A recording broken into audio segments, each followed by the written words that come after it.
sábado, igreja. O mês de agosto é um mês que o Ministério da Mulher dedica para falar sobre violências. E então, todos os anos, algum tipo de violência é destacado. Violência contra a mulher, contra a criança, virtual, presencial. São muitos anos já que vários tipos de violência vêm sido abordados. Esse momento é muito importante porque são assuntos que talvez virassem tabu, as pessoas não falassem, e é um jeito de mostrar que nós não concordamos com essa violência, nem no nosso meio e nem fora dele. E esse ano o tema é violência contra a pessoa idosa. Então, eu chamei uma pessoa super especial que vai falar sobre os idosos, vai ali explanar um pouquinho, que é a Débora. A Débora está com a sua família ali, está com o Michelson, está com a sua filha. Oi, estão bem ali no cantinho. Ela também está na luta, estudante de psicologia, sobrevivendo a cada vez que não é fácil. A gente conversou bastante ali, porque nós somos também da AFAM, e que Deus a use grandemente. Obrigada, Andressa, pelo convite. Feliz sábado a todos. Deus deseja que nós sejamos felizes em todos os momentos, mas nós não podemos ignorar os sofrimentos que existem nesse mundo, como a Andressa falou, e Deus pede para que nós cuidemos das pessoas mais vulneráveis. E esse ano, então, nós vamos nos dedicar a refletir sobre as pessoas mais idosas, e eu quero que nós examinemos o nosso coração e também o nosso redor, para ver se há alguém que precisa da nossa ajuda, que está sofrendo, e que Deus nos use para que nós sejamos a resposta à oração de alguém que está clamando por livramento. Pode ser que hoje Deus toque no seu coração, para que você perceba que você pode sim mudar, que você pode ajudar alguém e ser essa resposta à oração. Eu quero começar, antes de mais nada, vamos fechar os olhos e fazer mais uma oração? Eu estou muito feliz que hoje eu vou inaugurar minha Bíblia nova. Essa semana eu fui à Casa Publicadora para levar uma amiga da Marcela que estava nos visitando, ela veio de Brasília. E eu fui cair na bobeira de entrar na loja, né, para mostrar para a menina. E eu vi essa Bíblia e eu falei, nossa, é a Bíblia mais linda que eu já vi. E fiquei muito à vontade. Meu esposo, então, presenteou. Obrigada, querido. E hoje eu estou inaugurando a minha Bíblia nova aqui com vocês. Estou muito feliz também por isso. Feliz de encontrar amigos e irmãos que nós já conhecemos também. Vamos fechar os olhos e pedir mais uma vez a presença do Espírito Santo. Senhor, por favor, vem estar conosco ao abrir a Tua palavra, ao meditar sobre esse assunto. Que Teu Espírito Santo fale aqui, Senhor. Que não seja eu falando, mas que seja a Tua voz em cada coração. Em nome de Jesus, amém. Quero começar contando uma história que eu ouvi há muito tempo atrás, talvez alguns até já conheçam. Havia uma família que cuidava do pai idoso. O homem tinha o seu pai, que era viúvo, e ele era muito idoso. E esse pai, ele já estava bem debilitado, com as mãos trêmulas. Ele deixava as coisas cair. Ele, às vezes, babava, comia de boca aberta. Então, aquele pai daquela família, ele decidiu então que o pai dele, o idoso, iria comer numa mesinha separada deles, para que eles não presenciassem aquela situação que era incômoda na hora do almoço, na hora do jantar. Então o pai comia ali numa mesinha separada, com um pratinho especial dele, um pratinho de madeira que não quebrava, para caso, né, ele derrubasse o prato não se quebrasse, com talheres de madeira. E assim era aquela rotina. O vovô comia na mesa separado. E um dia, o filho pequeno desse homem estava brincando com massinha. E ele perguntou: o que você está fazendo, filho? O que você vai fazer com essa massinha? Ele falou: eu estou construindo um prato para você, papai. Um prato para mim? Sim, papai, para quando você ficar velhinho igual vovô, você já ter o seu pratinho para comer lá na mesinha. E com isso, o pai parou para pensar e ele viu que ele não gostaria de passar por essa situação, de ser excluído. E a partir daquele dia, então, o vovô comia à mesa com todos e usando os talheres. E com essa história eu convido vocês a abrirem a Bíblia, no segundo livro de Crônicas, no capítulo 10, e nós vamos ler uma história que nos ensina muito sobre isso também. Segundo Crônicas, capítulo 10, do versículo 1 ao 16, nós vamos ler.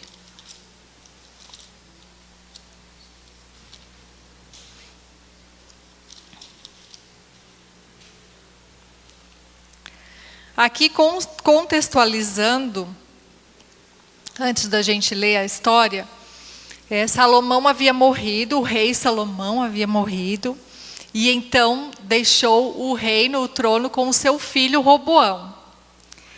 E vocês lembram muito bem qual foi a atitude de Salomão quando ele assumiu o reino, quando ele herdou de Davi. Salomão, ele sentiu um peso muito grande, ele se sentiu muito pequeno diante daquela tarefa tão nobre, tão importante de conduzir o povo de Deus. E Salomão, humildemente, ele pediu a Deus que o ajudasse a ter sabedoria para que ele fosse um bom rei ao povo. E Deus tinha falado para Salomão que ele podia pedir o que ele quisesse. E Salomão pediu que ele fosse um bom rei para cuidar bem do povo. E Deus se agradou de Salomão de tal maneira que ele se tornou o rei mais sábio e mais próspero de toda a história da humanidade. E agora Roboão queria tomar o lugar de Salomão, deveria ter a mesma humildade, o mesmo espírito de coração. Imagina a responsabilidade de dar continuidade ao reino de Salomão. Mas vamos ver agora o que aconteceu quando o Roboão assumiu o trono de Salomão. Então vamos ali começar no verso 1. Roboão foi a Siquém, porque todo Israel se havia reunido ali para o fazer rei. Jeroboão, filho de Nebate, que ainda estava no Egito, para onde havia fugido na presença do rei Salomão, ouviu isso e voltou do Egito.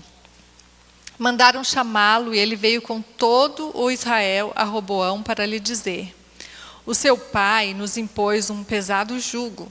Alivia a dura servidão de seu pai e o pesado jugo que ele nos impôs, e nós o serviremos.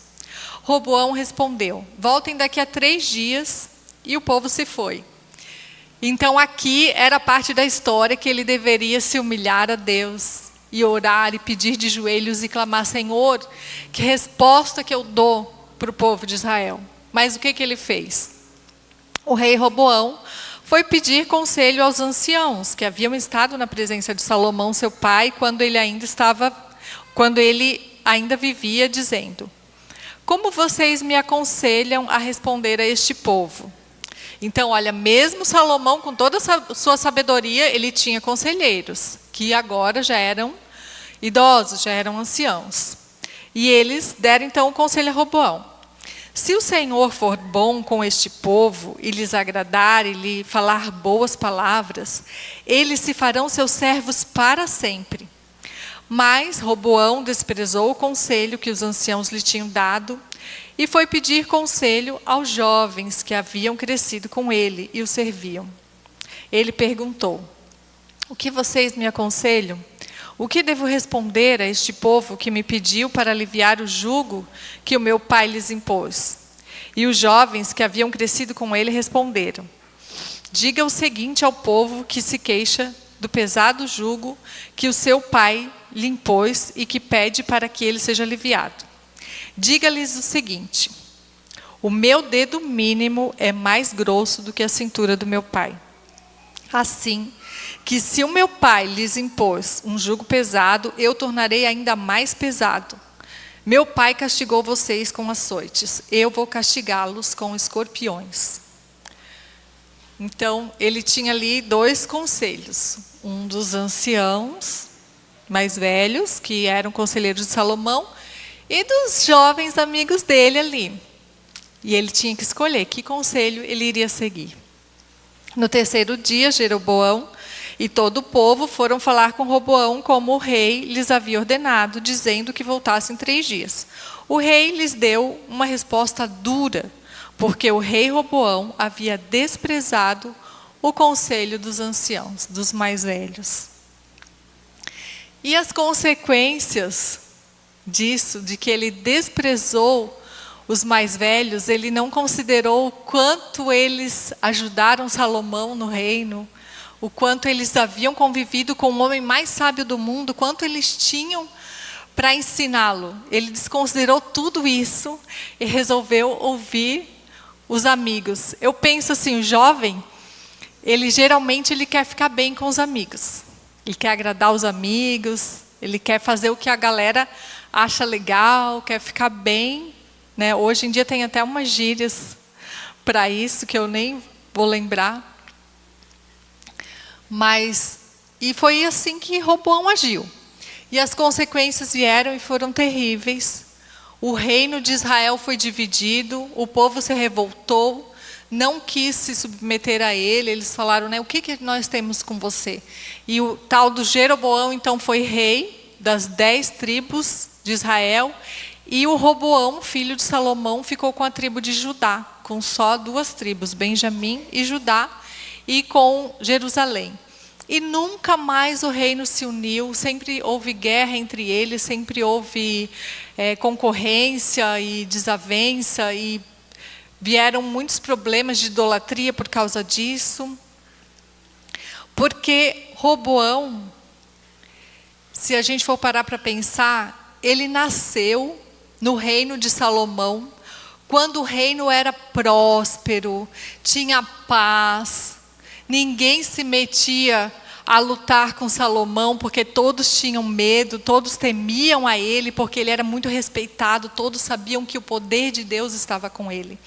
E Roboão, ele nasceu ali, no meio daquela riqueza, desfrutando daquela paz, daquele poder de Salomão, e ele achava que tudo aquilo era natural, de que se ele se tornasse o rei, aquela dinastia, aquele reinado iria continuar do mesmo jeito. Ele não reconhecia que todo aquele poder, toda aquela riqueza só vinha para Israel por causa do poder de Deus, porque Salomão era um servo de Deus, porque ele foi humilde lá no começo.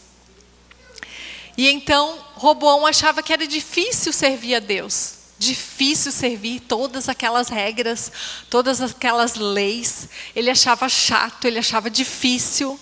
Mas então agora, depois que ele foi rebelde, né, e não seguiu o conselho dos mais velhos, ele iria então experimentar o que era servir as outras nações.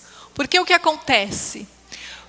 Quando nós somos infiéis a Deus, quando Roboão se tornou infiel a Deus e se revoltou contra o conselho dos anciãos e não buscou o Senhor, os inimigos ao redor, eles viram uma brecha. Olha, Salomão não é mais o rei. Esse rei que está lá, já partiu o reino, só tem 2 reinos, vamos aproveitar e vamos atacar. E foi isso que aconteceu. E se a gente continuar lendo a história, ali no capítulo 12, verso 1 e 2, então vai mostrando mais um pouco desse desfecho. Tendo Roboão confirmado o reino e havendo-se fortalecido, abandonou a lei do Senhor, e todo Israel fez o mesmo. Sisaque, rei do Egito, atacou Jerusalém no 5º ano do reinado de Roboão. E isso aconteceu porque tinham transgredido contra o Senhor. E no verso 8, então,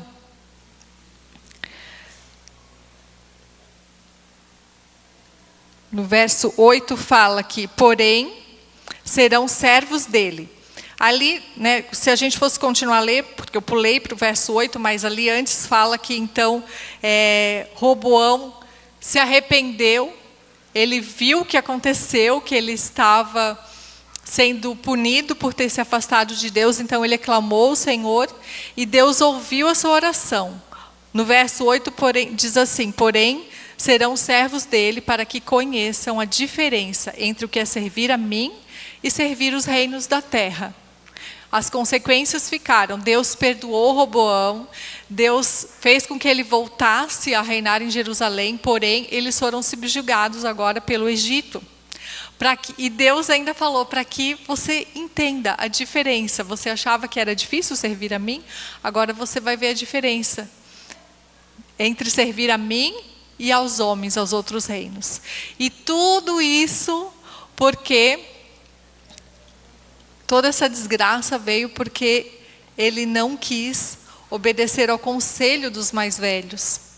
Mas agora uma pergunta: todos os mais velhos são sábios? Todos os homens mais velhos são sábios? Não, somente aqueles que temem ao Senhor.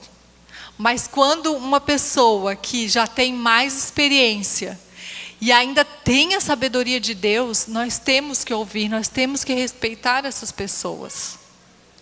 Agora, quando uma pessoa mais velha abandona os caminhos do Senhor, ela também faz muita gente sofrer. Causa muita dor e muito sofrimento a ela mesma e aos outros que estão ao redor. E nesse caso, um jovem guiado por Deus é mais sábio. Mas nós costumamos pensar que na velhice as pessoas colhem os frutos daquilo que elas plantaram durante toda a vida. Não é verdade? Em certa medida isso é verdade. Mas esse pensamento também pode ser um pouco perigoso. Porque nós não podemos esquecer que nós estamos no mundo de pecado. Nunca foi plano de Deus, isso nunca foi plano de Deus, que nós envelhecêssemos, que nós ficássemos doentes, sofrêssemos, tivéssemos solidão, que víssemos nossos amigos morrer. Isso nunca foi plano de Deus.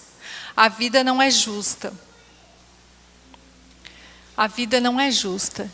Então não podemos esquecer que muitos sofrimentos que vêm na velhice, durante a velhice, não foi culpa da pessoa. Eles acontecem, os sofrimentos vêm também, em grande medida, porque nós estamos no mundo de pecado. Foi o pecado que trouxe todas essas consequências. Então nós não podemos julgar e condenar a todos. É verdade que nós podemos amenizar a situação. Mesmo vivendo no mundo de pecado, Deus ele nos deixou muitos conselhos para que a gente tenha uma boa velhice. Para que a gente tenha os nossos dias, os fins dos nossos dias sejam bons. E que as consequências sejam amenizadas.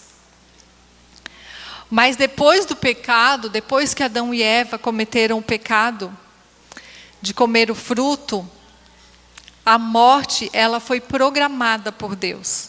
As células são programadas para degenerar e morrer. Vocês sabiam que nós começamos a perder colágeno? Vocês sabem que colágeno é aquilo que constitui as células. Nós começamos a perder colágeno a partir dos 25 anos. A partir dos 25 anos, o colágeno já começa um decaimento. E é lógico, ao passar dos anos, isso vai sendo cada vez mais gradativo, mais aumentado. Mas a gente não pode esquecer que o colágeno, quando a gente pensa em colágeno, a gente já pensa em pele, em beleza, em rugas, mas não é só isso. Nós não podemos esquecer que o colágeno, ele constitui todas as células do corpo, até dos órgãos internos e também dos ligamentos, dos tendões, das cartilagens, tudo tem colágeno. Coração, rim, pulmão, tudo tem colágeno. Então, se a gente consegue ver exteriormente o envelhecimento, imagina que nos órgãos internos isso também está acontecendo. E isso também afeta o funcionamento de todo o organismo, porque o envelhecimento vai fazendo isso, vai degenerando. Há uma perda gradual de colágeno. E há algumas coisas que podem acelerar essa perda, como a poluição. E é difícil evitar a poluição, não é? A gente mora no interior, ainda a gente tem essa vantagem. Mas tem coisas que não dá para a gente evitar. Então, a poluição acelera essa perda de colágeno, o cigarro, o álcool, a falta de sono, o açúcar. Olha quanta coisa. O estresse é um dos maiores causadores de radicais livres. Radicais livres, eu não vou explicar aqui quimicamente, tá? Porque ia ficar chato. Mas eu li essa explicação resumindo. Quando as células elas ficam desordenadas, as células elas também têm elétrons e prótons e tudo tem que estar em equilíbrio. Quando há um desequilíbrio, isso é chamado pelos cientistas, quando isso acontece, de radicais livres. E muitas coisas causam esses radicais livres. Mas Deus ele já providenciou também alimentos que combatem esses radicais livres e algumas atitudes também. São alimentos que são chamados de antioxidantes. Então, quando a gente se alimenta bem, bebe bastante água, aplica os 8 remédios naturais, o ar puro, luz solar na medida certa, porque o sol demais também degrada o colágeno. Mas se tiver a luz solar na medida certa, alegria, paz, né, diminuição do estresse, tudo isso faz com que as células também se regenerem mais. Então, há um estilo de vida que pode acelerar o envelhecimento e há um estilo de vida natural com os remédios de Deus que Deus nos deixou, sem precisar recorrer a procedimentos caros e plástica. É lógico, chega uma hora que as células seguem o seu curso natural. Mas isso pode ser adiado cada vez mais, se a gente tiver um estilo de vida saudável. E para as mulheres que entram na menopausa, tá? As coisas complicam mais. Porque o estrogênio, que é o hormônio feminino predominante no corpo da mulher, ele regula várias funções. E quando a mulher entra na menopausa, o estrogênio decai e acaba o seu estoque, a produção do estrogênio. E com isso o que acontece? O estrogênio também participa da produção do colágeno. Então, quando a mulher entra na menopausa, ela vai envelhecer mais rápido, porque está faltando ali o estrogênio e o colágeno não vai mais ser produzido do mesmo jeito. Outra coisa que o estrogênio faz, ele ajuda a levar o cálcio que você come para o lugar certo, para os ossos. Se não tem estrogênio, esse cálcio ele fica livre ali no sangue, ele vai se acumulando nas artérias, falta cálcio nos ossos, aí que vem osteoporose, né? O osso fica poroso, fica fraco, porque o cálcio não está mais sendo levado. Mesmo que você coma cálcio, mas sem o estrogênio ele não vai ser levado para o lugar certo. Aí o que acontece? Ele vai se acumulando nas artérias, como eu estava falando, a artéria se enrijece, pode começar a criar coágulos ali, por isso que depois da menopausa a mulher tem mais risco de infarto, de AVC, ela se iguala aos homens, porque os homens eles já têm um risco maior do que as mulheres, mas depois da menopausa as mulheres também têm esse risco. Então o que fazer? Eu aconselho as mulheres que estão chegando perto, que sentiram já os sintomas, que sabem que estão na menopausa. Hoje em dia, há reposição hormonal de forma mais saudável. Eu sei que há uma fama de que reposição hormonal pode causar câncer, mas isso vem porque há uns 30 anos atrás, a reposição hormonal era feita com hormônios extraídos de éguas prenhas.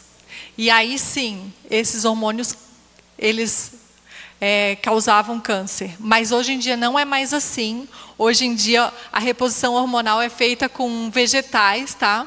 É a base de inhame e são fitoestrogênios que chamam, que eles têm a isomeria deles, a forma molecular deles é semelhante ao do estrogênio natural, então eles se acoplam aos receptores de estrogênio e fazem a sua função. Então, hoje em dia pode fazer reposição hormonal tranquila, se não há casos de câncer de mama ou outro câncer na família, porque realmente, quando a pessoa tem uma tendência genética a ter câncer, se na família teve muitos casos de câncer, se ela faz reposição hormonal, a tendência é desse câncer crescer mais. Porque o câncer, ele se alimenta desses hormônios. Mas aí, isso tem que ser investigado, ser colocado para o médico vai saber indicar, vai fazer exames, tudo feito com responsabilidade e segurança. Mas eu estou dando esse conselho porque a reposição hormonal, ela devolve muita qualidade de vida para a mulher. Faz com que o envelhecimento seja retardado, entendem? Esse risco de infarto, né, não seja aumentado. Então, tem muitas vantagens. Se na sua família não tiver caso de câncer, então é uma boa opção. E também tem um outro órgão que a gente tem que dar muita atenção. Porque se a gente imagina que todos os órgãos envelhecem, imaginem o cérebro, ele também envelhece. Mas por que a gente tem, vamos falar a verdade, a gente tem tanto preconceito com doenças que atingem o cérebro, que mudam o comportamento? Geralmente nós aceitamos quando alguém vem e fala, eu estou com problema no rim, no coração, no fígado. Você sabe que aquele funcionamento ali está alterado, que está com problema. Mas quando alguém fala, eu estou com depressão, ou quando a pessoa começa a mudar o seu comportamento, você vê que aquela personalidade, que aquela pessoa que você tinha, que conhecia há muitos anos, de repente aquela pessoa começou a mudar, começou a fazer umas coisas que não condizem com a personalidade dela, com aquilo que você esperava, você começa a criticar. Você não pensa que pode ser, sim, uma alteração no cérebro, justamente porque o cérebro também envelhece. E quando a química cerebral está alterada, há uma mudança nos sentimentos. Quando os hormônios, os neurotransmissores do cérebro que transmitem, que fazem com que a gente sinta alegria, bem-estar, quando eles não estão sendo produzidos de forma natural, também vai dar alteração nos seus pensamentos, nos seus sentimentos, nas suas emoções, e, consequentemente, você vai se comportar de maneira diferente. E isso também é químico, isso também é físico. A gente não pode exigir que uma pessoa se esforce. Ah, você está com depressão? Não, mas se esforça para ficar bem. Não, você está com esse problema, essa demência, por que você não se esforça para melhorar? É a mesma coisa que você falar para uma pessoa que está com um problema no coração, falar, por que você não se esforça para o seu coração ficar bem? Não faz sentido. É a mesma coisa, uma doença que atinge o cérebro não é culpa da pessoa. E nós temos que estar atentos a isso. Muitas pessoas não têm paciência, porque o idoso, ele tem algum problema, algum transtorno no cérebro. Alguma doença, alguma deficiência de alguma vitamina, de algum hormônio, que está alterando o comportamento dele. E as pessoas, às vezes, não têm paciência, elas exigem que ele se comporte da mesma maneira como ele era jovem. A doença mais comum e que todos, com certeza, já ouviram falar, é o Alzheimer, certo? E eu estava pesquisando sobre isso essa semana, e eu me surpreendi ao saber que 50% dos idosos que chegam perto dos 90 anos, tá? Se passou dos 80. Aliás, deixa eu fazer uma pergunta. Quem aqui quer ficar velho se Jesus não voltar logo? Quem aqui quer ficar velho? Amém. Porque se você não quiser ficar velho, você vai ter que morrer antes, né? Não tem outro jeito. Então, essa estatística é muito assustadora. Se nós que queremos ficar vivos, você quer ficar vivo, quer persistir o máximo que você puder para ver Jesus voltar? Então, essa estatística é para nos alertar. 50% das pessoas que passam dos 85, chegam perto dos 90, 50% têm Alzheimer. E é uma doença muito, muito triste. Porque é uma doença que atinge o lobo frontal e o lobo temporal, onde estão os lugares do cérebro onde controlam a cognição, o pensamento, a racionalidade e as lembranças. Então, quando a pessoa tem essa doença, que ela também é degenerativa, ela vai gradativamente aumentando e fazendo com que a pessoa fique debilitada e perdendo as suas funções cognitivas e de memória. Então, no final, a pessoa é como se o corpo estivesse vivo, mas quem ela é, as suas memórias, a sua personalidade, a sua identidade já se foram. E ali está um corpo para você cuidar. Em consideração a tudo que a pessoa já foi, enquanto ela tinha o cérebro funcionando.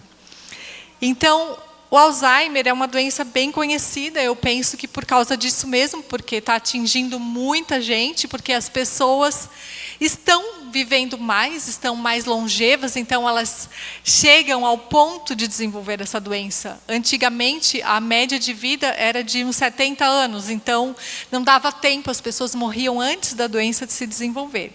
Hoje, como elas estão chegando mais longe, então a doença está acometendo mais pessoas. E não é o que a gente quer. A gente quer chegar, né, o mais perto possível lá da volta de Jesus. A gente quer se manter firme lá, vivos e firmes, com as pernas firmes, com o cérebro consciente, lúcido. E ser útil na causa do Senhor. É esse o nosso desejo. Então, eu vou falar de um remédio agora, muito importante, que está sendo cada vez mais estudado, que faz bem para um monte de coisa, que vai prevenir Alzheimer e um monte de outras doenças, que vai fazer com que a gente esteja lá no fim, bem forte, firme, para ver Jesus voltar. E esse remédio é muito simples, é de graça. Se chama exercício físico. Tá? Além, claro, todos os 8 remédios naturais são importantes. Mas eu quero destacar o exercício físico porque a gente não leva a sério isso. A gente negligencia. A gente pensa que se der tempo, se eu tiver tempo. Não é se tiver tempo. O exercício físico ele tem que ser uma prioridade, assim como os outros remédios naturais. Como se alimentar bem, como dormir bem, como se relacionar, como buscar a Deus. Deus também nos fez para nos exercitar. E realmente a ciência tem mostrado tantos benefícios. Quando a gente se exercita, os ossos ficam mais fortes, eles ficam com mais massa, mais cálcio ali, mais fortes.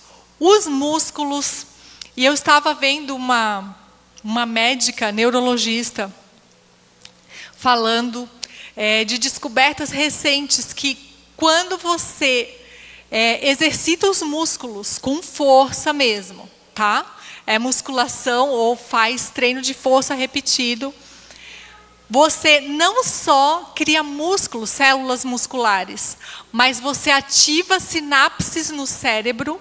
Sinapses são as conexões entre os neurônios. E essas conexões entre os neurônios é que nos tornam capazes de pensar, de aprender, de raciocinar, de tomar decisões. Então, quando a gente faz força muscular, a gente também ativa sinapses e faz essas conexões entre neurônios e nos torna mais inteligentes, mais aptos a aprender mais coisas. E isso em qualquer idade, tá? Mesmo que já esteja, você acha que já seja tarde demais, não é. Pode começar lá a fazer treino de força, que você vai ter essas vantagens. E também para a depressão. É um remédio para a depressão.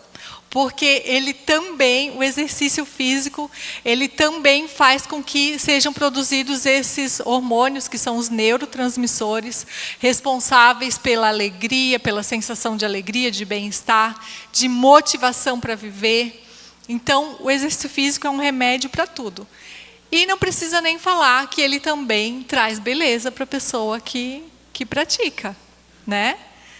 Quem quer ter um corpo bonito e saudável, fazendo exercício físico, também vai ter esse benefício extra de ficar com aparência jovem por mais tempo.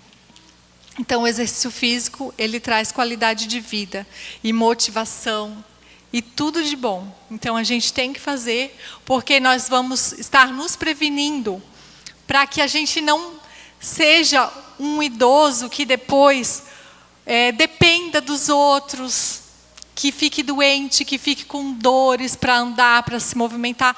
Aí eu quero dar um conselho aqui, porque eu sempre ouço pessoas falando assim, eu quero ter uma casa térrea, não quero casa sobrado, não quero casa com escada, porque quando eu ficar velho, imagina como que eu vou subir a escada. Mas, gente, essa mentalidade está errada, é de quem quer evitar o exercício físico. A gente não tem que evitar exercício físico. Não pense assim, eu vou parar o carro mais perto para andar menos. Não! Se você tem tempo, se você pode, pare o carro mais longe, ande mais. Toda oportunidade que tiver para fazer exercício físico, faça. Eu dou graças a Deus, eu moro numa casa que tem escada e eu subo e desço a escada muitas vezes no dia. Então, mesmo quando eu não tenho tempo para ir à academia, alguma coisa assim, mas eu estou descendo, subindo a escada várias vezes. E eu conheci uma senhora, certa vez, de 90 e tantos anos, e estava super bem, e a filha dela me falou, olha, um dos motivos que a minha mãe tem as pernas fortes é porque a gente mora no segundo andar de um prédio que não tem escadas. E ela subia as escadas. É um exercício, entende? É um exercício rotineiro, que é obrigada a fazer, e que está ali, né, sem você procurar sair de casa para fazer, já está. Então, tenham escadas na casa de vocês, se for possível. Não evitem isso, não tenham essa ideia de que não vou ter casa com escada. Vai fazer bem para a saúde. E faz bem também, outra coisa que faz essas conexões no cérebro, são as viagens, os passeios, conhecer novas pessoas, conversar, fazer amizade mesmo, sabe? Se interessar pelo outro. Isso também ativa as células cerebrais. Isso faz bem. Então, eu não sei se aqui nessa igreja tem um ministério da terceira idade? Tem? Ai, que bom. Então, eu vejo lá na nossa igreja que isso é tão legal, porque eles se reúnem, fazem passeios, né? Tem o clube de amizades deles, com interesses em comuns. Isso também é muito importante, isso faz bem. Isso tira essa solidão da vida. E nós, que ainda não chegamos nessa idade, temos que nos preparar, né? Já vamos fazendo exercício físico e tendo amigos sempre, e olhar com carinho e respeito pelas pessoas que hoje estão ao seu lado, que já são mais velhas. Cada um tem a sua história de vida. A gente não pode cobrar também das pessoas que chegaram hoje e estão doentes, porque não se prepararam. Porque pense que na época que essa pessoa era jovem, não se falava nada disso que se fala hoje. Na época da juventude de quem hoje tem 70 anos para mais, quando eles eram jovens, os valores eram outros. Eu lembro, quando eu era pequena, era bonito fumar. Fumar era chique, era bonito. E não se tinha a informação que se tem hoje, que os jovens têm hoje, que sabem que faz mal. Não se sabia muito bem. A mídia era muito, propagava muito de que isso era bom, de que fazia bem. Então não condene hoje alguém que você sabe que sofre com câncer ou com efizema ou que não tem a saúde tão boa porque fumou muitos anos. Naquela época também, as mulheres, elas negligenciavam muito o seu autocuidado. A sociedade era muito machista. É verdade isso. Os homens, eles tinham direito de sair com os amigos, de ter o seu momento de lazer, mas as mulheres não. Uma mulher valorosa era aquela mulher que ficava em casa e que deixava a casa piscando, né? Eu lembro ainda quando eu cheguei à igreja, quando eu me converti lá nos anos 90, e eu lembro de um sermão que eu ouvi de um senhor, que ele estava falando da mulher virtuosa, e ele falava isso, a mulher virtuosa é aquela que encera a casa. Você sabe o que é encerar a casa? Naquela época encerava. Que enche um varal de roupa, que lavava a mão, a roupa. Então, para eles, isso era mulher virtuosa. E a mulher queria ser uma mulher virtuosa, cuidar dos filhos e tal. Então, a mulher, ela se negligenciava, não tinha esse autocuidado. Então, hoje, muitas das mulheres que têm de 70 anos a mais, elas tiveram esse estilo de vida, né? Um estilo de abdicação, de sacrifício, de trabalho. Mais um motivo para a gente ter paciência. A gente não pode cobrar que essa geração, que já passou por outros valores, outras mentalidades, que elas sejam da mesma forma que nós, que eles pensem como nós. Né? Ainda mais os mais jovens, mais ainda distantes. Então nós temos que ter paciência. Paciência com quem nós cuidamos, com quem está ao nosso cuidado. E também se é você que está envelhecendo, que está sentindo que o corpo não responde mais como antes. Tenha paciência. Nós estamos no mundo de pecado, nós temos que ter consciência disso. Todos nós vamos passar por isso se a gente ficar vivo. Mas tudo aqui é passageiro. Tudo nessa vida é passageiro. Em Provérbios, olha, Salomão, que viveu bastante e que teve uma vida de sucesso, ele fala que tudo é passageiro, que tudo é vaidade. Provérbios 23, 4 e 5.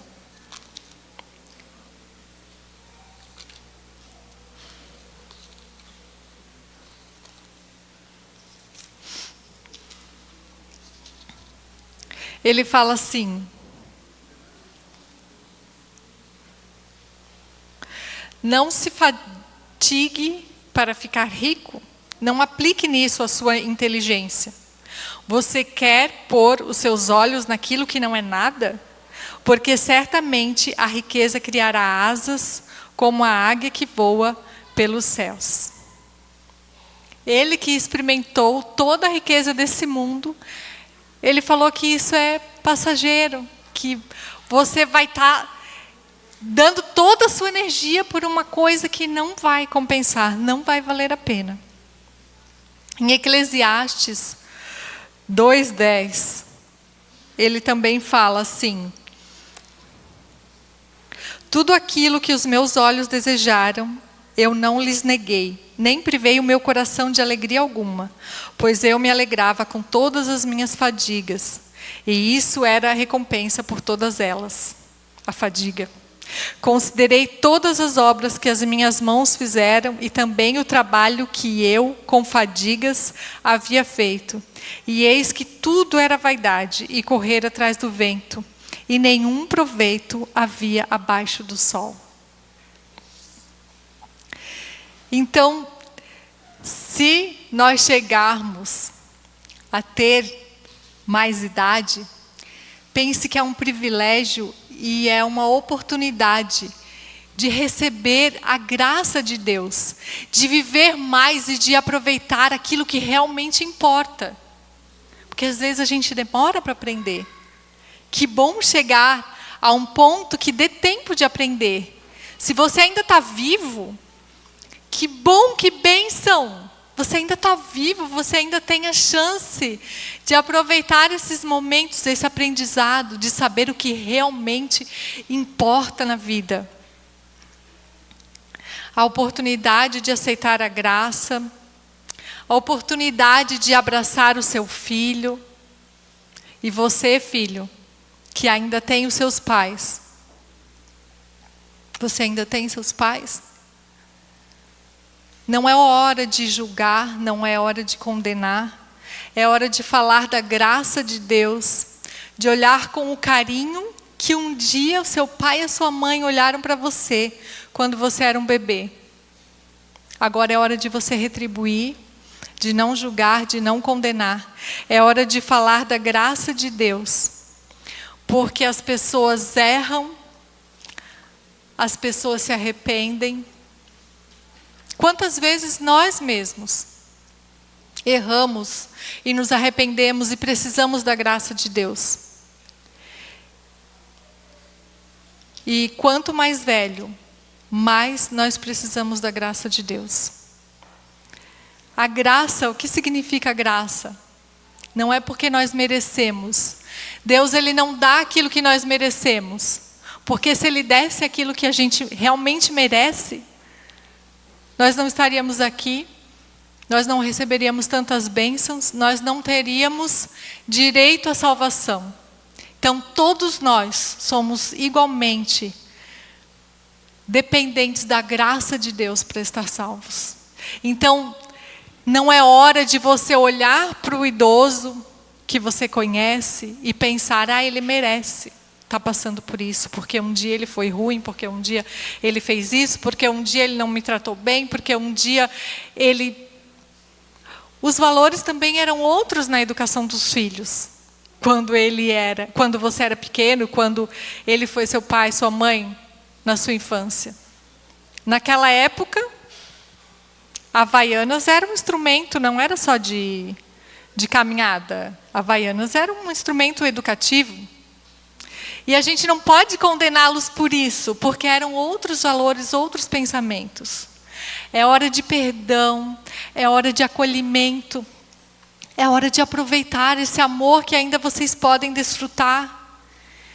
Observe se do seu lado tem alguém sendo maltratado, alguém que precisa desse amor. Se ele não está recebendo esse amor, essa atenção da família, pode ser que Deus esteja hoje trazendo essa pessoa na sua mente. Olha, lembra de alguém que está lá sozinho, que está precisando de atenção, de uma conversa, de uma comida, de uma limpeza na casa, de alguém que leve para fazer um exame, que se preocupe. Pense se você não pode ser a mão de Deus hoje para alguém. Seja o lugar seguro de alguém que está precisando. Leve para o refúgio, como nós cantamos aqui, o refúgio nos braços do Pai. Fale de Jesus, fale da graça de Deus. Prepare essa pessoa para encontrar com Jesus. Quando Jesus voltar, já pensou? Quando Jesus voltar, na volta de Jesus, assim que você ver Jesus no céu, você vai olhar para o lado e não vai ter nenhum idoso. Todos nós seremos iguais. Amém. Só que uns serão jovens mais experientes, que viveram mais tempo. Mas todos seremos jovens, todos cheios de colágeno, todos com o rosto jovem, bonito, feliz. E assim será, num abrir e fechar de olhos. Vamos ler essa passagem, 1 Coríntios 15, 52. Capítulo 15, no verso 52. O apóstolo Paulo falando dessa ocasião.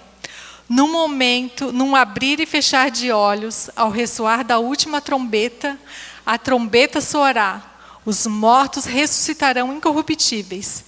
E nós seremos transformados. E porque o que é necessário que este corpo corruptível se revista de incorruptibilidade. E ali ele vai falando. Então todos nós que estamos aqui, olhem, ficaremos jovens. E nos reconheceremos. É incrível, mas nós nos reconheceremos. Porque não vai ter Alzheimer no céu. Todos nós vamos lembrar de quem nós somos. Vamos nos reconhecer, nos abraçar e ter momentos felizes para sempre juntos. Porque não faria nenhum sentido a gente chegar no céu e não lembrar de nada. Tem teologia por aí, né, que não é baseada na Bíblia, que fala que no céu nós não vamos lembrar de nada, não vamos lembrar de quem nós somos aqui na terra. Não faria nenhum sentido isso. A maior alegria no céu vai ser nós estarmos todos lindos, jovens, nos reconhecendo e conversando, e nos abraçando, e tendo esses vínculos de amor que nós temos.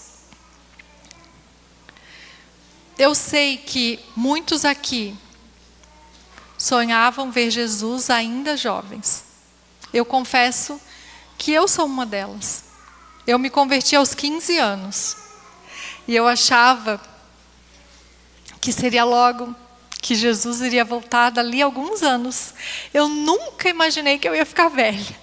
E agora eu já estou fazendo 50 anos. E estamos aqui ainda. Estamos aqui. Mas, quando Jesus voltar e nós estivermos no céu, tudo vai ter valido a pena. Esse tempinho que nós temos aqui nesse mundo, 70, 80, né? Se chegarmos, 90. O que é isso comparado com a eternidade? Não é nada. Por isso que para Deus, 1000 dias é como, né, um dia como 1000 anos. Não vai fazer diferença. E para nós também não vai fazer diferença. Então a gente não pode pensar que Jesus está demorando. Quanto tempo lhe resta de vida? Quanto tempo resta de vida para você? Você já pensou? Não é muito. Sinto muito, não é muito. Mas também não é para ficar triste. Por quê? Vai ser um abrir e fechar de olhos. Quando a gente morre para essa vida, apagou ali, já abriu o olho e já viu Jesus. É rápido. Então vai ser maravilhoso. Então não vai demorar para Jesus voltar, porque a nossa vida não é longa aqui. Vai ser rápido. Mas eu sei que você quer ver Jesus ainda aqui sem dormir. Eu também quero ver Jesus. E eu lembrei de um idoso na Bíblia, que o sonho dele era ver o Messias.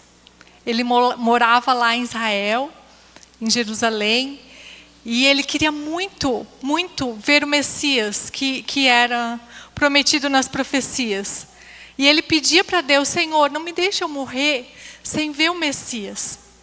E Simeão já estava bem idoso, quando então Deus atendeu o pedido dele. Eu não vou ler porque o tempo já está avançado, mas vocês conhecem a história. Ele foi ao templo e lá estava o bebê Jesus para ser apresentado por José e Maria. E Deus então falou para ele: olha que privilégio. Tinha uma multidão ali, ninguém sabia que o Deus do universo estava ali, presente. E Deus atendeu a oração desse idoso, desse filho querido, porque para Deus não é idoso. Para Deus é uma linha contínua no tempo. Deus não é Deus de mortos. Jesus falou, Deus de Abraão, de Isaac, de Jacó. Para Deus, nós já estamos com eles para sempre. Então, não é Deus de idoso, não é Deus de morto. Deus ouviu a oração de Simeão: filho, está aqui. Eu prometi, eu cumpri. Pode descansar em paz. E Simeão fechou os olhos, vendo Jesus bebê. Agora, quando ele abrir os olhos, ele vai ver Jesus em glória. Vai ver Jesus e saber de tudo que Jesus fez, de todas as promessas que Deus cumpriu. Porque Deus é fiel. Eu quero ver Jesus. Você quer ver Jesus? Esse é o seu maior sonho? Vamos orar para que nós possamos ver o Messias, possamos ver Ele em vida, assim como Simeão. Que Jesus volte logo. Mesmo que estejamos ali, idosos, enrugados, mas vamos ficar firmes até o fim, esperando. E nós vamos ver Jesus. Amém. Que esse seja o desejo do nosso coração. Nós vamos juntos para o céu, jovens eternamente. Amém.